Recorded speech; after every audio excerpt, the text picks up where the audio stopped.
जय हिंद। देखिए, हम देखते हैं एयर इंडिया की शुरुआत कैसे हुई और एयर इंडिया से गवर्नमेंट ने कैसे एयर इंडिया को टाटा से ले लिया और वापस टाटा को ये एयर इंडिया सौंप दी गई। और टाटा दुनिया की सबसे बड़ी एयरलाइन डील करके विस्तारा और एयर इंडिया को मर्ज कर रहा है। इससे क्या इफेक्ट पड़ने वाला है? भारतीय एयर इंडस्ट्री जो होती है वो 1932 में इसकी शुरुआत होती है, जो कराची से हवाई जहाज से उड़ान भरती है और मुंबई तक आती है। इस जहाज को उड़ा रहे थे JRD टाटा। इन्हें फादर ऑफ इंडियन एविएशन के नाम से जाना जाता है। यह कराची से मुंबई डाक लेके चिट्ठी लेकर पहुंची थी। उसके बाद अंग्रेजों ने उस समय JRD टाटा के पास एविएशन फ्लाइट उड़ाने का पायलट का सर्टिफिकेट था, इसलिए इनको अनुमति दे दिया गया और इस तरह से न्यू पड़ी भारतीय एविएशन की। आजादी से पहले हमारे यहाँ वायु परिवहन प्रारंभ हो गए थे और देखते देखते टाटा अपनी बुलंदियां छूते गया और उस समय टाटा एयरलाइंस दुनिया की सबसे बेहतरीन सेवा देने वाले एयरलाइंस में हो गई थी। खुद JRD टाटा सफर किया करते थे और अगर कोई भी कमियां होती थी तो वो खुद उसको दूर करते थे। वो खुद एक पायलट थे और टाटा एयरलाइंस उस समय की सबसे बेहतरीन एयरलाइन हो गई। लेकिन जैसे देश आजाद हुआ उस समय सरकार प्राइवेट चीजों को अपने हाथ में लेना चाहती थी, क्योंकि एयर जैसे ब्रिटिश ईस्ट इंडिया कंपनी एक प्राइवेट कंपनी बन के आई थी। तो नेहरू को जो उस समय थे प्रधानमंत्री, उनको ऐसा लगता था कि नहीं, हमें बहुत सारी चीजों को अंडरटेकिंग रख लेना चाहिए।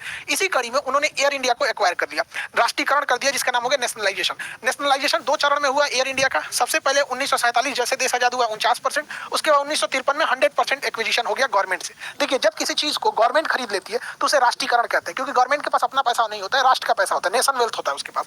जैसे हमारी कोचिंग है, अगर गवर्नमेंट एक्वायर करेगी तो पूरा पहले वैल्यूएशन निकालेगी। हाँ, इसका कोचिंग में इतना खर्चा है, इतने स्टाफ है, इतने तरह तरह के सामान, पैनल, कैमरा, ये सब लगे, उसको एक्वायर कर लेगी तो हमारी कोचिंग हो गई राष्ट्रीयकरण। तो गवर्नमेंट जब किसी प्राइवेट चीजों को उसका पैसा दे देती है कि लो भैया, इतना तुम्हारा वैल्यूएशन हुआ और ये कंपनी हमें दे दो, तो वो चीजें हो जाती है राष्ट्रीयकरण। सरकार ने बैंकों का भी राष्ट्रीयकरण किया था, एयर इंडिया का भी राष्ट्रीयकरण हो गया। इसी के साथ टाटा एयरलाइन जो हो गई थी वो एयर इंडिया हो गई और ये पूरी तरह से गवर्नमेंट के हाथ में चली गई। अब जानते हैं गवर्नमेंट के हाथ में जाने के बाद यहाँ पे अधिकारी लोग का बोलबाला हो जाता है और धीरे धीरे एयर इंडिया के बुरे दिन चालू हो गए। और एयर इंडिया देखते देखते 70 सालों में इतना बुरा हाल हो गया कि प्रतिदिन एयर इंडिया को 20 करोड़ का लॉस लगता था। प्रतिदिन 20 करोड़ का लॉस हो गया। इतना हालत खराब हो गया एयर इंडिया क्योंकि इसको हैंगर में रखने का भी पैसा नहीं निकलता था। गाड़ियां जो एयरलाइन जहां रहती हैं मेंटेनेंस वगैरह के लिए, उसे हैंगर कहते हैं, उसका चार्ज देना पड़ता है। बहुत डिफिकल्टीज में चली गई एयर इंडिया। तो गवर्नमेंट ने देखा कि इतना लॉस उठाने से बेहतर है इसकी बोली लगा के इसे हैंड ओवर कर दिया जाए। तो टाटा के लिए ये एक अपॉर्चुनिटी था अपनी खोई हुई संपत्ति वापस लेने की। 18,000 करोड़ की बोली लगाकर टाटा ने इसे एक्वायर कर लिया। इसके पूरे फ्लीट यानी पूरे बेड़ा को एक्वायर कर लिया। 70 साल के वनवास के बाद जो JRD टाटा से एयर इंडिया को लिया गया था, वापस रतन टाटा को एयर इंडिया पूरे फ्लीट के साथ उसे लौटा दिया गया। एक लंबा वनवास काटना पड़ा एयर इंडिया को वापस आने के लिए और ये गवर्नमेंट का बहुत सही डिसीजन था। एयरलाइंस एक प्रीमियम सेक्टर होती है। गवर्नमेंट को कोशिश करना चाहिए कि जो मिडिल क्लास या लोअर तबका है उसकी जरूरतों की चीजों को अपने हैंड ओवर मिले। जो प्रीमियम कैटेगरी की चीजें हैं वो प्राइवेट ही उसे अच्छे से हैंड ओवर कर पाते हैं, उसे अच्छे से डील कर पाते हैं। इस तरह से गवर्नमेंट ने एक अच्छा डिसीजन लेते हुए अपने सर से क्या जरूरत है बोझ लेने का, इतना घाटा हो रहा है, और रतन टाटा को सौंप दिया गया। अब जैसे Tata airlines air India Tata के हाथों में आती है, अब इसको पुनः रिफॉर्म करने की तैयारी शुरू हो जाती है। और इसी क्रम में दुनिया के एविएशन की हिस्ट्री में सबसे बड़े एयरक्राफ्ट का ऑर्डर प्लेस किया जाता है 470 जहाजों का। हालांकि इससे पहले अमेरिकन एयरलाइन ने 450 जहाजों का ऑर्डर एक बार में दिया था 2011 में, लेकिन 2023 में 470 विमान का दिया गया। लगभग 80 से 100 बिलियन डॉलर की ये डील है। इस डील में 2 कंपनियों के पास ये डील जा रही है। पूरी दुनिया में 2 कंपनी सबसे ज्यादा एयरक्राफ्ट बनाती है कॉमर्शियल सेक्टर में। एक बोइंग बनाती है, दूसरा एयरबस बनाती है। इन 470 विमानों में से 220 विमान बोइंग को ऑर्डर किए गए हैं और 250 विमान एयरबस को ऑर्डर किए गए हैं। यानी यह बाजी एयरबस के पलड़े में भारी है थोड़ा सा। देखिए, बोइंग के जहाजों को जितना देखेंगे उसकी नंबर सीरीज 7 से स्टार्ट होगी। 737, 747, 777, 787। जब भी इस कोड का दिखेगा तो वो जहाज समझिएगा बोइंग का है। और एयरबस की जहाजें ए से शुरू होती है, 3 से स्टार्ट। A319, 20, 21, A350, A380 सबसे बड़ी जहाज है ये A380।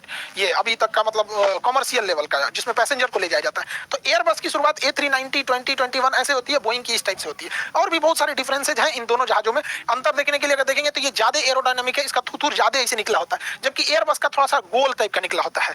और भी कई अंतर होते हैं। इसके जो इंजन होते हैं वो जमीन से काफी करीब होते हैं बोइंग के, जबकि एयरबस के इंजन जमीन से ज्यादा ऊंचाई पर फिट किए जाते हैं। और भी इसका देखेंगे, इसका जो लास्ट का ये जो विंडो होता है वो इस शेप में होता है, जबकि एयरबस का एक सिम कार्ड के इसमें होता है। ये एक कॉस्मेटिक चेंजिंग है जिसे आप बाहर से देख के बता सकते हैं जहाज बोइंग का है कि एयरबस का। इंजन नीचे थुथुर निकला हुआ बोइंग का, गोल टाइप का है तो एयरबस का है। इन दोनों में सबसे फेमस जो है वो बोइंग में है 737। दुनिया में सबसे ज्यादा बेचा गया तो 737। ये छोटे से रनवे पे उतर सकता है, 180 से 200 की कैपेसिटी होती है।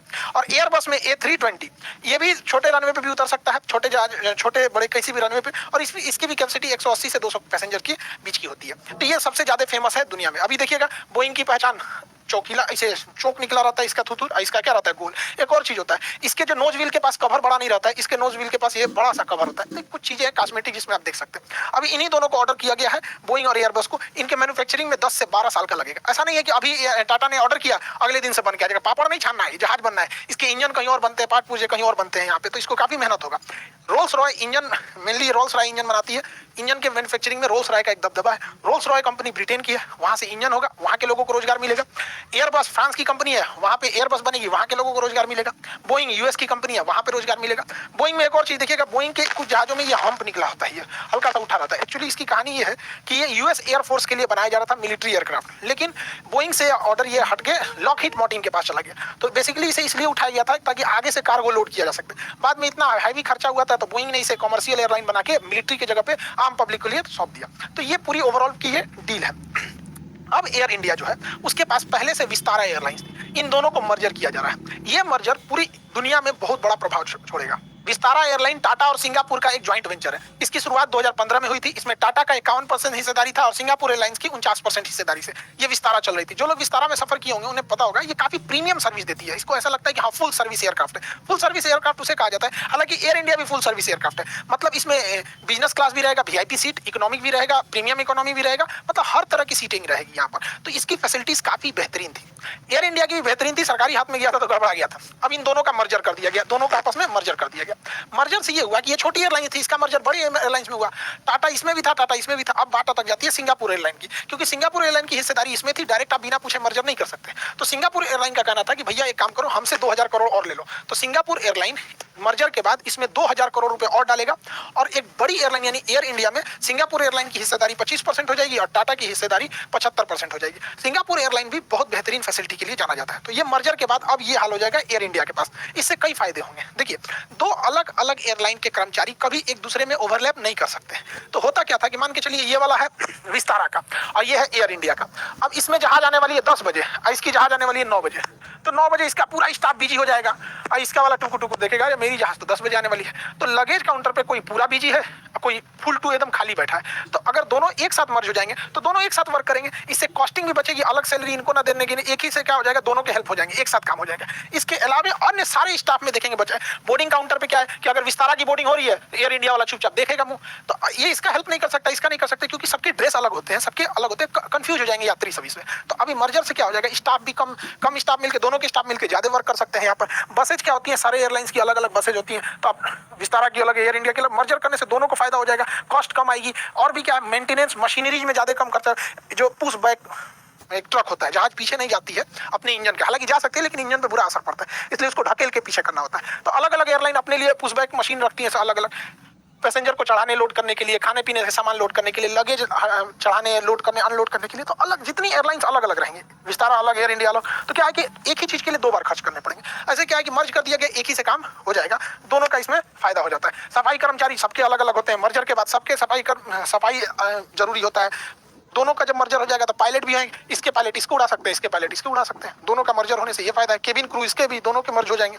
इस मर्जर और 470 प्लेन के डील से जो सबसे बड़ा फायदा हुआ है वो ये हुआ है कि टाटा अब इंडिया में ही एक एरोनॉटिक्स एकेडमी डालेगा जहां पायलटों को ट्रेनिंग दी जाएगी, क्योंकि इतने ज्यादा पायलट्स की जरूरत पड़ेगी। एक जहाज पर लगभग 12 पायलट की जरूरत होती है, तो लगभग 6000 पायलट की जरूरत तो इनको टाटा को ही पड़ने वाली है। तो 6000 पायलट की जरूरत पड़ेगी तो दूसरे जगह भेज के सिखाने की क्या जरूरत है, इंडिया में ही एक एकेडमी डाल दीजिए। साथ में एक मेंटेनेंस सेंटर डाल दिया जाएगा, क्योंकि भारी भड़कम जहाज है, यहीं पे इंजीनियर रहेंगे, अपना मेंटेनेंस करेंगे। तो मेंटेनेंस और एविएशन में काफी ज्यादा इसमें कॉस्ट कटिंग होगी। और एयरलाइंस में कॉस्ट कटिंग रहना जरूरी है, क्योंकि इसमें फ्यूल कंजम्पशन बहुत ज्यादा होता है, तो हर जगह से आपको कॉस्ट कटिंग करनी पड़ती है। इससे कर्मचारी भी बचेंगे। दोनों के मर्जर से कई सारे कर्मचारी, चाहे वो मेंटेनेंस हो या ग्राउंड फोर्स की स्टाफ हो, इससे फायदा एक और होगा, ज्यादा से ज्यादा रूट कवर होगा। छोटे से छोटे गांव तक में भी, मतलब छोटे से छोटे शहर तक में भी एयरलाइंस अगर संख्या ज्यादा रहेगी तो उसे पहुंचने में आसानी हो जाएगी। अब देखिए, एक जहाज जो होती है उसमें कई सारे वर्कर काम करते हैं। तो टाटा जो 470 प्लेन का ऑर्डर प्लेस किया है, इसके लिए 65,000 लोगों की जरूरत पड़ेगी। तो 65,000 लोगों को तो डायरेक्ट इसने रोजगार दे दिया, यानी 65,000 घरों का चूल्हा जलेगा इस एक डील की वजह से। एक जहाज पे अगर आप 12 पायलट लेते हैं तो अलग अलग एयरलाइंस का अलग अलग है। हम लोग एक तुलनात्मक अध्ययन करके देखते हैं। इंडिगो एक जहाज को ऑपरेट करने के लिए 95 स्टाफ को रखता है, इसमें पायलट, क्रू और ग्राउंड फोर्स सब शामिल है। 95 ऐसे समझिए, क्योंकि इंसान की कैपेसिटी तो 8 घंटे ही काम करने की है, मशीन की कैपेसिटी तो 24 घंटा उड़ाओ भैया उसको। एक सुबह की भी फ्लाइट है, रात में भी फ्लाइट है। तो 95 को आप 3 स्लॉट में बांट सकते हैं, 8-8 घंटा करके, यानी 30-30 के स्लॉट में 3 स्लॉट इसको रखेगा। आप ऐसे ओवरव्यू में समझिए कि एक बार में 95 नहीं रहते हैं। अगर कोई जहाज है सुबह 9 बजे उतरा, फिर इसकी एक अगली फ्लाइट रात 2 बजे तक है, तो जो स्टाफ सुबह 9 बजे ड्यूटी पे आया था उसको आप रात 2 बजे तक नहीं रखेंगे ना, उसके लिए एक अलग स्लॉट रखेंगे। तो ये 95 का है ना, इसमें स्लॉट भी बटे होते हैं, लेकिन इतना माइंड मेकअप करके इंडिगो चलती है कि उसके पास एक एयरक्राफ्ट है 95 एवरेज स्टाफ लेके चलती है। वहीं एयर इंडिया 141 लोगों को लेके चलती है, उसके हिसाब से इतने चाहिए। कतर एयरवेज जो है उसमें 133 लोगों की जरूरत होती है एक फ्लाइट के हिसाब से, ठीक है। वो जबकि अच्छी सुविधा देने के मामले में एमिरेट्स और एतिहाद पूरी दुनिया में फेमस है कि एमिरेट्स में 231 क्रू मेंबर की टोटल इसमें जरूरत पड़ती है, 231। एतिहाद के लिए 211, पाकिस्तान एयरलाइन पीआईए के लिए एक जहाज ऑपरेट करने के लिए 550 लोग। भैया अच्छा ट्रेनिंग दो, अच्छे लोगों को रखो, ज्यादा काम करेंगे सब। भ्रष्टाचार कितना ज्यादा है किसी देश में, आप आइडिया लगा सकते हैं। तो पाकिस्तान में अभी इसके ऊपर इंक्वायरी हुई थी, तो अभी इन लोगों ने भी घटाया कि भैया दुनिया के इतने अच्छे अच्छे जहाजों को उड़ाने के लिए इतने कम लोग मिलकर अच्छे से उड़ा दे रहे हैं, तुम लोग क्या कर रहा है जो इतने जरूरत है। भ्रष्टाचार समझते हैं, आज उसकी दुर्दशा इसी वजह से हुई है। करप्शन किस हाई लेवल पे गया है जिसका कोई हद नहीं, पता नहीं क्या कर रहे थे उसके एविएशन वाले, ये सब चीज नहीं देख रहे थे। देखिए इस डील में 2 तरह के जहाजों को शामिल किया गया है, वाइड बॉडी एयरक्राफ्ट और नैरो बॉडी। वाइड बॉडी मतलब चौड़े जहाज, नैरो मतलब पतले। नैरो जहाज में बीच में बस एक रास्ता होता है, 3 सीट इधर 3 सीट इधर होती है, यानी 6 सीट होती है। A B C D E F, यहाँ से बाईं ओर से शुरू होता है, ए से उधर एफ तक जाता है। वही वाइड बॉडी में चौड़े एयरक्राफ्ट होते हैं, उसमें 2 रास्ते होते हैं, एक रास्ता ये हो गया, एक रास्ता ये हो गया। इसमें कुछ सीटें इधर होती है, कुछ बीच में होती है, कुछ उधर होती है। अब ये एयरलाइंस की अपनी सीटिंग अरेंजमेंट के हिसाब से अपना सेट करते हैं, बट ये चौड़ी होती है, ये पतली होती है, ठीक है। दुनिया में ज्यादा ये नैरो बॉडी ही चलती है, लेकिन जब लंबी दूरी तक जाना होता है तो वाइड बॉडी एयरक्राफ्ट को प्रीफर किया जाता है। कुछ लोगों का कहना है कि विस्तारा ज्यादा सुविधा देती थी एयर इंडिया की तुलना में। देखिए एयर इंडिया सुविधा बहुत अच्छी देती थी, बशर्ते ये सरकारी हाथ में चली गई थी। अब विस्तारा का मर्जर इसमें क्यों कर दिया गया, जिसके रीजन है, एयर इंडिया के पास रूट ज्यादा है, फैसिलिटी ज्यादा, एयरक्राफ्ट ज्यादा। ये अभी नई एयरलाइंस थी और छोटी है, हालांकि इसने बहुत कम समय में बहुत अच्छी बुलंदियां हासिल करी। इससे एक और प्लस पॉइंट है एयर इंडिया के साथ, एयर इंडिया स्टार एलायंस का ग्रुप है। देखिए पूरी दुनिया में एयरक्राफ्ट की अपनी एक लॉबिंग चलती है, गुटबाजी चलती है, ग्रुप चलती है, जिसमें सबसे बड़ा ग्रुप जो है वो स्टार एलायंस का है। स्टार एलायंस में 26 एयरक्राफ्ट कंपनियां आती हैं अलग अलग। ये दुनिया में 3 ग्रुप में सबसे बड़ा एक ग्रुप है वन वर्ल्ड, एक ग्रुप है स्काई टीम, उसमें सबसे प्रीमियम ग्रुप जो होता है उसको कहा जाता है स्टार एलायंस। स्टार एलायंस की फ्लाइटें इंटरनेशनली ज्यादा रूट कवर करती है, उन्हें लंदन, न्यूयॉर्क, वाशिंगटन जैसे एयरपोर्ट पे इजीली स्लॉट मिल जाता है, जिससे कि वो वहां पे लैंड कर सकते हैं, इजीली सुविधाएं मिल जाती है। इस स्टार एलायंस के 26 एयरलाइंस के ग्रुप में एकमात्र इंडियन कंपनी एयर इंडिया है, बाकी इंडिया की कोई कंपनी नहीं है किसी ग्रुप में। यहाँ पे तो ये बड़ा प्लस पॉइंट होता है कि इंटरनेशनल रूट कवर करने में एयर इंडिया को आसानी होती है। और एयर इंडिया स्टार एलायंस के ग्रुप में 2014 में शामिल हुआ था, इसलिए जो लोग फ्लाइट में सफर किए होंगे वो देखिएगा एयर इंडिया के जहाज के आगे ये लोगो मिलेगा। देखिए इसके थुथुर के पास देखिए ये छोटा सा लोगो दिख रहा है, ये स्टार एलायंस का नहीं दिख रहा, यहाँ देखिएगा ये ग्रुप, ये लोगो जो है स्टार एलायंस का है। स्टार एलायंस, स्टार एयरलाइन मत सोच लीजिएगा, ये तो जहाज की वो दूसरा कंपनी है। ये ग्रुप का नाम है स्टार एलायंस, ये एलायंस है ग्रुप, और ये स्टार एयर है, इसको तो एक अलग कंपनी है। तो आप एयर इंडिया के जहाजों पे देखेंगे, इससे क्या है इंटरनेशनल रूट कवर करने में इजी हो जाता है। तो एयर इंडिया से फायदा ये होगा, एयर इंडिया और विस्तारा को मिलाने से, क्योंकि विस्तारा की फैसिलिटीज अच्छी थी, उसमें बिजनेस क्लास भी बहुत बेहतरीन था। लंबी दूरी करने के लिए बिजनेस क्लास ज्यादा प्रीफर किया जाता है, मतलब बिजनेस क्लास प्रीमियम लोगों के लिए होता है। हालांकि इकोनॉमी में ऐसे सीट दे दिया जाता है नॉर्मल बैठने के लिए सब में। इंडिगो देखिएगा तो इकोनॉमी में केवल उसमें सारा का सारा इकोनॉमी ही है, सारा सीट ऐसा ही मिलेगा आपको, इस टाइप का बिजनेस सीट नहीं मिले। हालांकि इकोनॉमी से ये 3 से 4 गुना महंगा होता है, ये ज्यादा महंगा होता है, क्योंकि इसमें ना सीटिंग कैपेसिटी भी 3 की जगह 2 ही बैठाता है, गद्दादार सीट देता है बढ़िया से। तो काफी फैसिलिटीज अब दोनों को मर्जर करने से हो जाएगी, जिससे कि इंटरनेशनल रूट को कवर किया जा सकता है। तो स्टार एलायंस का ग्रुप होने से सबसे बड़ा जो फायदा होगा एयर इंडिया को, वो ये फायदा होगा कि इंटरनेशनल रूट को कवर किया जाएगा। इंटरनेशनल रूट को देखिएगा तो इंडिया का वहाँ दबदबा बहुत कम है, वहाँ पे थाई एयरवेज है, एतिहाद है, एमिरेट्स है, ब्रिटिश एयरवेज है, अमेरिकन एयरलाइन, इन लोग का दबदबा है। हम लोग का डोमेस्टिक में दबदबा है, डोमेस्टिक में, लेकिन इंटरनेशनल रूट में हम लोग का दबदबा नहीं है। तो इससे क्या है कि इंटरनेशनल रूट में हम लोग को काफी ज्यादा फायदा मिलने वाला है। इसके अलावा अगर देखिएगा तो इंडिया का डोमेस्टिक मार्केट में जो घरेलू उड़ान है उसमें 56% हिस्सेदारी इंडिगो की अकेले है। वहीं एयर इंडिया ग्रुप की जो 3 एयरलाइंस है, एयर इंडिया, विस्तारा और एयर एशिया, इन तीनों को मिला देंगे तो 24% हिस्सेदारी है। लेकिन इतने बड़े ऑर्डर के बाद टाटा एक लंबी छलांग लेने वाला है। अब भारत में एयरलाइंस के बीच में कंपटीशन होगा, कंपटीशन हो अच्छी बात है, सर्विस अच्छी मिलेगी, फैसिलिटीज अच्छी मिलेगी, ज्यादा से ज्यादा किराए में कमी आएगी, एक आम इंसान भी हवाई सफर को अच्छे से कर सकता है। अब टाटा की एयर इंडिया अगर इतना बड़ा ऑर्डर कर रही है तो जो इंडिया में सबसे बड़ी घरेलू उड़ान को इंडिगो देखती है वो शांत तो बैठेगी नहीं। इंडिगो की जो शुरुआत हुई थी 2005 में हुई थी, उन्होंने 100 जहाज का ऑर्डर दिया था, 2011 में 180, 2016 में 400 जहाजों का, 2020 में 300 जहाजों का ऑर्डर दिया था। अभी इसमें से आधे जहाज यहाँ हैं, अभी आधा आना बाकी है। यानी एयर इंडिया की तो जहाजों का आना ही चालू होगा 2030 के आसपास में, उसके पहले एयर इंडिया की ये सारी जहाजें आने लगेंगी। और अभी खबर ये आ रही है कि एयर इंडिया को देखकर इंडिगो एयरलाइंस भी, जो ये सारी जो इंडिगो की एयरलाइंस है, इसने भी अभी लगभग 500 और जहाजों का, नए जहाज जहाज का ऑर्डर का मन बना लिया, और अगर ये रियलिटी में हो जाता है तो पूरे दुनिया के एविएशन में भारत का दबदबा हो जाएगा। क्योंकि अब ये क्या है ना, इंडिगो भी तो शांत बैठने वाला नहीं है। इंडिगो क्या कर रहा है, ये अपने नए रूट्स को आगे कर रहा है।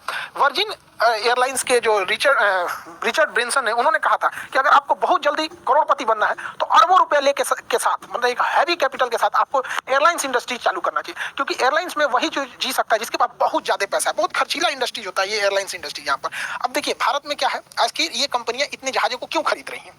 इतने ज्यादा जहाजों को खरीदने के रीजन भी है भारत सरकार का उड़ान योजना। भारत सरकार बहुत सारे नए एयरपोर्ट को बढ़ावा दे रही है और लगभग 90,000 करोड़ रुपए से नए नए एयरपोर्ट को बनाया जा रहा है, जिसमें सबसे बड़ा बनाया जा रहा है नोएडा के जेवर एयरपोर्ट को। अभी लंबा समय लगेगा उसमें, 90,000 करोड़ रुपए जब इन्वेस्ट किया जा रहा है। और अभी भारत में घरेलू उद्योग में, घरेलू उड़ान में केवल 5% लोग हवाई जहाज का सफर करते हैं। 5%, सोचिए अगर 5% सफर करते हैं तो ये हाल हो रहा है। जिस दिन अगर ये 15 से 20% सफर होने लगेगा, अगर ज्यादा एयरपोर्ट की कनेक्टिविटी हो जाएगी, अच्छे एयरपोर्ट, अब जैसे पटना एयरपोर्ट जैसे नहीं 9,000 फीट रनवे होना चाहिए, 7,000 है यहाँ पे, बहुत खतरनाक एरिया है यहाँ पे, उतना ध्यान नहीं दिया जाता है बिहार को।